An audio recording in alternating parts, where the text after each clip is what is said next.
Every visual work, whether it is a landscape, still life, or a portrait, is a composition, and this is an axiom.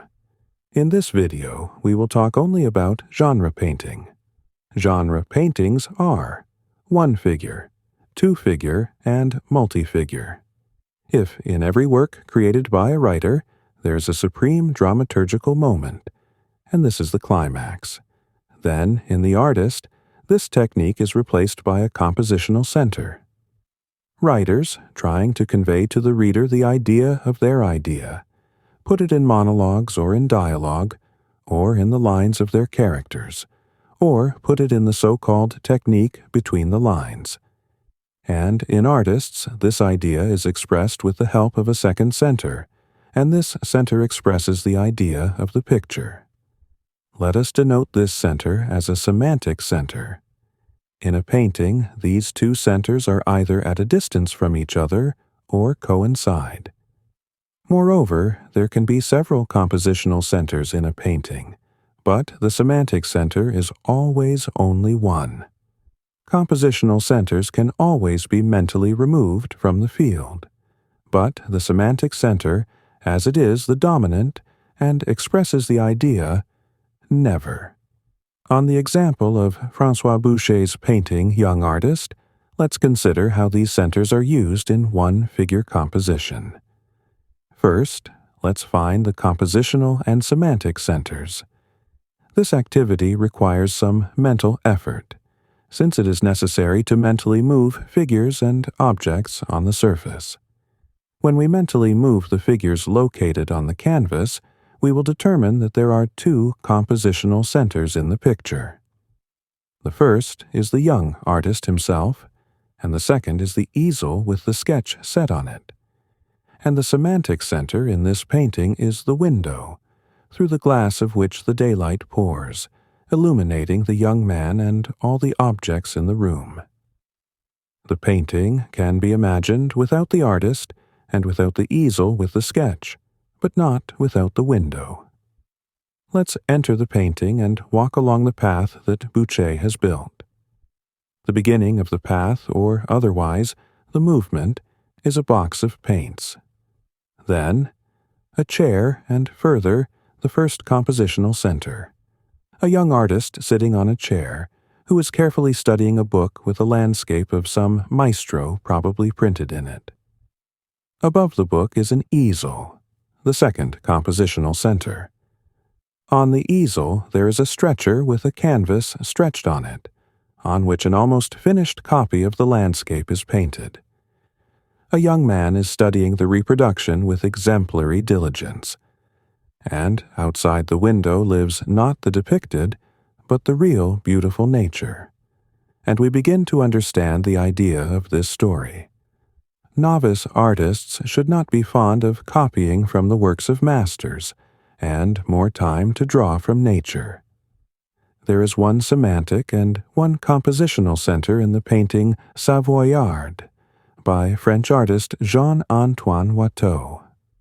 This painting is about one of the wandering musicians, residents of Savoy, who wandered the world, earning their livelihood by playing the flute. With them, often, was a scholarly groundhog, accustomed to pulling fortune-telling notes out of a box. It goes without saying that since the picture is about a Savoyard, the compositional center is the wandering musician himself. And the semantic center is the church placed in the background and filled with houses. It is the dominant feature of the painting. If we remove Savoyard from the canvas, the painting will look like a simple landscape with a church. But if we remove the church, the conflict situation disappears. The young man has already been in the neighborhood where the church is located, and now he is standing on a vacant lot between a group of houses near the left edge of the painting and the cathedral. His body is turned towards the human buildings, and the cathedral is behind his back. In his hand he holds a flute the way the faithful hold a candle, and we realize that, at this moment, vagrancy is his faith. The artist has placed the young man on a hillside emphasizing that this young man's way of life is not right. He has a long life ahead of him. Now, of course, he will go to where there is a residential neighborhood behind the trees. But will he find food and shelter there? The houses are cold, as is the sky above them, and there are no people to be seen near the houses. He will pass by them, and of course he will return to the place where the temple stands, and where he passed by earlier without delay. In the painting by the French artist Toulouse-Lautrec, Girl Adjusting Her Tights, the whole small story about a young dancer fits into her fragile figure. In such compositions, the semantic and compositional centers coincide. We see that there are no additional attributes in the painting, only a few spots of color marking the floor and the wall with the mirror.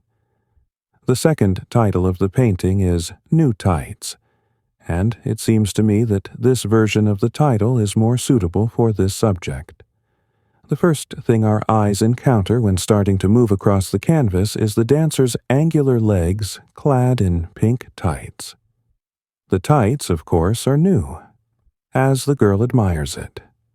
Above the tights is a white tutu, which the girl lifted up and grabbed her chin, so that it did not interfere with the admiration of the renewal. The funny thing about the situation is that the tutu is airy, beautiful, and reminds us of the sublime. But the dancer got used to it, and though the tights are so earthly and tightly encircles her not divine figure, they are unusual and give pleasant sensations. In the two figure compositions, another artistic device, pause, is added to the semantic and compositional centers. The pause helps the artist to show the depth of relations between the characters present in the painting. The pause indicates the presence of a dialogue or conflict between the compositional centers. In the painting, Annunciation by Sandra Botticelli, the pause between the fingers of the angel sent to tell the Virgin Mary about the divine news and the Virgin Mary herself is the semantic center. This pause is perceived as a substance invisible to us. The nature of the actions of the depicted characters are subordinated to this pause. Thus, the angel, obeying it with his left hand, holds the blossoming branch. This movement is picked up by a beautiful tree pointing to the heavens. The hand with the branch and the tree forms a link between this substance and heaven. The Virgin Mary stands half-turned.